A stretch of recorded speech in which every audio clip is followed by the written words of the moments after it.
Bapak Ibu Saudara kekasih dalam Kristus Yesus Tuhan kita, selamat bertemu kembali dengan kami HKB Pekernolong, HKB Tertua di luar Pulau Sumatera, yang tetap setia bersama saudara dalam renungan malam Salam.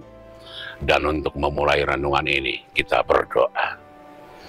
Terpuji Engkau Tuhan, Tuhan segala yang ada, pemilik segala yang ada, pemilik waktu, pemilik hari-hari. Malam ini kami bersama-sama dengan Engkau. Terima kasih, dalam Yesus kami berdoa. Amin. Saudara-saudara yang kekasih dalam Kristus Yesus Tuhan kita, firman Tuhan untuk kita hari ini, hari Jumat 3 Oktober 2025, diambil dari 2 Petrus pasal yang kedua, ayat yang pertama hingga ayat 16. Dan yang menjadi renungan ayat yang pertama, demikian firman Tuhan. Sebagaimana nabi-nabi palsu dahulu tampil di tengah-tengah umat Allah, demikian pula di antara kamu akan ada guru-guru palsu. Mereka akan memasukkan pengajaran-pengajaran sesat yang membinasakan, bahkan mereka akan menyangkal penguasa yang telah menebus mereka, dan dengan cara demikian segera mendatangkan kebinasaan atas diri mereka. Demikian firman Tuhan. Saudara-saudara yang kekasih dalam Kristus Yesus Tuhan kita, sejak dahulu, sejak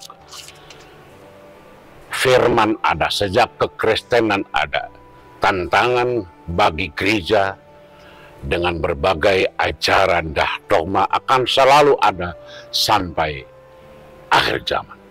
Apakah ajaran melalui dogma, doktrin yang mencoba membuat pemahaman yang keliru.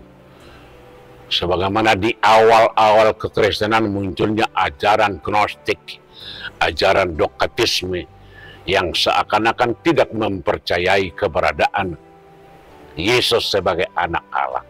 Itulah awal munculnya pengakuan iman percaya orang Kristen untuk menjaga kemurnian ajaran dan dogma bahwa Yesus itu adalah benar-benar anak Allah, sebagaimana kita saksikan dalam pengakuan iman percaya bagian yang kedua. Dan kemudian ini berkembang terus dengan perkembangan zaman. Nabi-nabi palsu, guru-guru palsu akan bermunculan, baik mengajarkan beda dari pemahaman Alkitab, atau justru menyimpang dari agama atau ajaran-ajaran kitab suci. Ada yang mengajarkan untuk mengkultuskan pribadi, atau ada juga yang mengajarkan bahwa hari Tuhan akan secepatnya datang. Betapa zaman-zaman atau tahun-tahun sebelum sekarang ini, banyak orang yang mencoba memprediksi, meramalkan bahwa kiamat akan terjadi. Itu dimunculkan oleh nabi-nabi palsu atau guru-guru palsu yang menyesatkan, dan banyak orang terpengaruh dengan itu. Karena itu Rasul Petrus mengingatkan semua orang bahwa nabi-nabi palsu, guru-guru palsu akan tetap ada. Baik tampil sebagai guru, baik sebagai pengajar-pengajar, atau membawa dogma atau ajaran yang bisa mempengaruhi kehidupan. Tetapi paling banyak adalah banyaknya sekarang orang-orang yang tidak lagi peduli dengan ajaran yang benar. Banyak orang sekarang telah mempertuhankan teknologi, mempertuhankan ilmu pengetahuan. Banyaknya orang sekarang menjadi aliran-aliran yang ateis, tidak mempercayai Tuhan, karena mereka memahami bahwa segala sesuatu kebutuhan mereka bisa mereka penuhi dengan kemampuan mereka. Padahal tidak ada seorang pun di dunia ini yang bisa hidup tanpa bantuan orang lain, tanpa bantuan dengan apa yang Tuhan telah sediakan. Sebab tidak ada seorang pun manusia di dunia yang berkata bahwa dia memenuhi kebutuhannya, baik kebutuhan fisiknya, kebutuhan rohaninya, kebutuhan perutnya, kebutuhan batiniahnya dipenuhi oleh dirinya sendiri, oleh perbuatannya sendiri. Sebab kita tahu apa yang kita perlukan, apa yang kita makan, apa yang kita konsumsi sebenarnya Tuhan yang menyediakan itu sejak awal, bukan manusia. Walaupun zaman ini banyak orang yang mencoba membuat rekayasa dan segala macam, tetapi akar dari semua apa yang ada di dunia ini Tuhan yang menyediakan. Apalagi zaman ini bagaimana teknologi seakan-akan menjadi jawaban. Kita tidak perlu bertanya kepada Tuhan melalui iman kita, tetapi kita telah bertanya kepada mesin penjawab, mesin penyelesaian persoalan yang selalu memberikan solusi. Tetapi itu juga buatan manusia. Harus kita sadari apapun teknologi yang ada kita pakai sekarang, apapun yang kita manfaatkan sekarang, itu adalah buatan manusia. Dan kalau itu buatan manusia, segala sesuatu yang dimiliki manusia berasal dari Tuhan. Itu artinya Tuhan yang menjadi titik fokus, Tuhan yang menjadi asal muasal dari segala sesuatu. Karena itu semakin hebat, semakin pintar, semakin maju, semakin modern manusia, seharusnya semakin percaya, semakin yakin bahwa Tuhan senantiasa memberikan kemampuan, inteligensia, dan segala sesuatu yang diberikan oleh manusia. Rasul Petrus mengingatkan bagaimana kondisi-kondisi sekarang sebenarnya itu sudah terjadi pada zaman-zaman jauh sebelum zaman kita. Rasul Petrus mengingatkan peristiwa air bah ketika Sodom Gomora itu terjadi akibat dari kemerosotan moral, kehilangan identitas sebagai ciptaan Tuhan, tidak pedulinya manusia dengan aturan-aturan dan segala sesuatu yang bertentangan dengan Tuhan. Akibatnya kehancuran dan kebinasaan yang terjadi. Itulah sebabnya Rasul Petrus mengajak kita hari ini bagaimana kita harus menjaga diri, harus menjaga pikiran, karena banyak ajaran baik melalui media sosial atau melalui ajaran secara langsung atau melalui kelompok-kelompok yang ada di tengah-tengah masyarakat yang mencoba merongrong keberadaan iman kita, menghancurkan iman percaya kita, kesetiaan kita kepada Tuhan. Tetaplah setia kepada Tuhan, tetaplah berpegang teguh kepada firman Tuhan, agar apapun yang kita hadapi, apapun yang kita lewati, apapun yang datang, kita akan tetap setia, tidak pernah berubah dan tidak akan pernah meninggalkan iman percaya kita.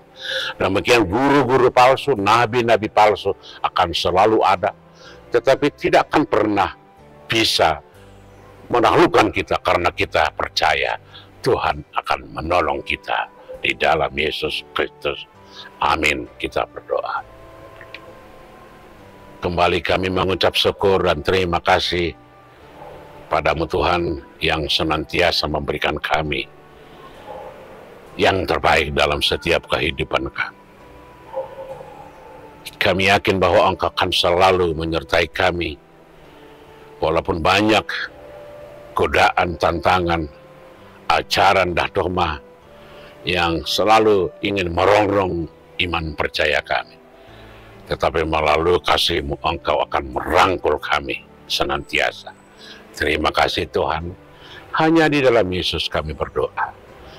Amin. Anugerah Tuhan kita Yesus Kristus, kasih setia Allah Bapa dan persekutuan dengan Roh Kudus kiranya menyertai saudara-saudara sekalian. Amin. Amang Inang semua jemaat HKB Pekernolong, untuk tanggal 12 Oktober nanti kita akan mengadakan pesta besar, yaitu pesta Kotilon bagi gereja kita. Karena itu perlu pemahaman apa itu pesta Kotilon. Pesta Kotilon adalah salah satu tradisi penting dalam gereja Batak, khususnya di lingkungan Huria Kristen Batak Protestan dan beberapa gereja denominasi Batak. Kata Kotilon berasal dari bahasa Batak yang berarti hasil panen atau buah berkat. Maka, pesta Kotilon pada dasarnya adalah perayaan syukur atas berkat Tuhan, khususnya hasil panen dan rezeki yang diberikan sepanjang tahun. Maknanya dapat dipahami dalam beberapa hal. Yang pertama, ungkapan syukur kepada Allah. Pesta Kotilon menjadi wujud nyata pengakuan jemaat bahwa semua hasil kerja, panen, rejeki, dan kehidupan berasal dari Tuhan. Syukur ini diwujudkan dalam ibadah, doa, dan pemberian persembahan. Yang kedua, persembahan hasil terbaik. Dalam Kotilon, jemaat membawa hasil bumi, hasil ternak, atau berkat lain sebagai persembahan. Hal ini melambangkan pengembalian sebagian dari berkat yang sudah Allah berikan, sama seperti tradisi umat Israel mempersembahkan hasil sulung mereka. Yang ketiga, pemeliharaan kebersamaan. Pesta Kotilon biasanya dirayakan dalam suasana meriah, penuh kebersamaan, makan bersama, dan saling berbagi. Artinya, pesta ini tidak hanya bersifat individual, tetapi meneguhkan ikatan sosial dalam jemaat. Yang keempat, pengajaran iman. Lewat Kotilon, jemaat diajar untuk tidak melupakan Tuhan. Di tengah keberhasilan atau kelimpahan, setiap panen atau rezeki bukan semata hasil usaha manusia, tetapi tanda kasih karunia Allah.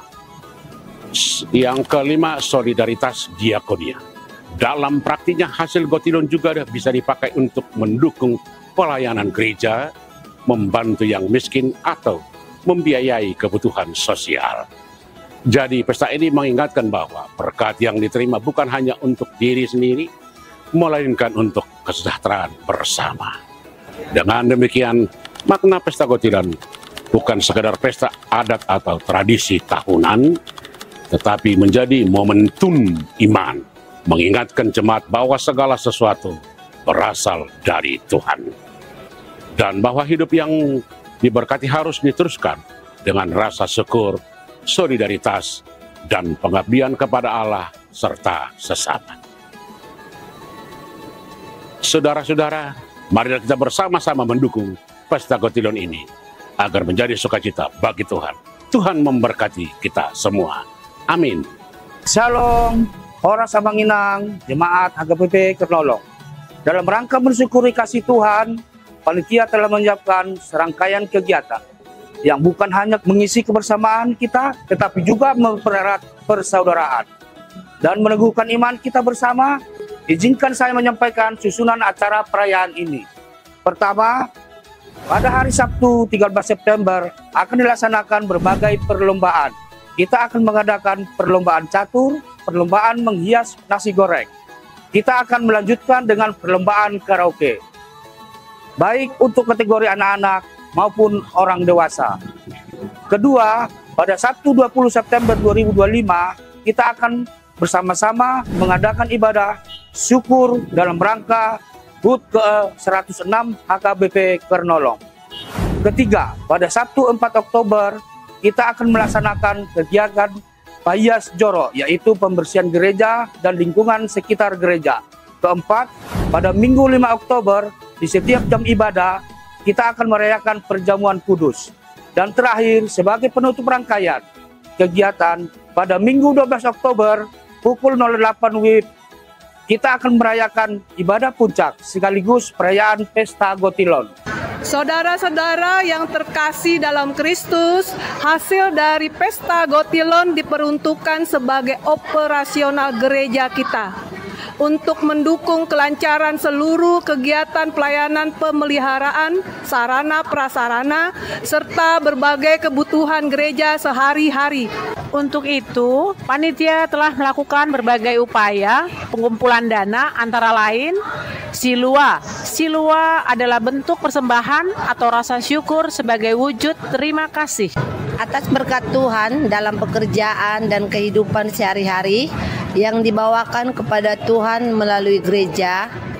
Wiksel kegiatan penjualan makanan dan barang yang dilaksanakan setiap hari, Minggu pagi dan siang. Penjualan penjepit dasi dan bros. Bagi jemaat yang ingin mendapatkan penjepit dasi atau bros, silakan menghubungi Sintua Week-nya masing-masing seharga Rp50.000. Kupon bagi jemaat yang ingin mendapatkan kupon, silakan menghubungi Sintua Week masing-masing seharga Rp100.000.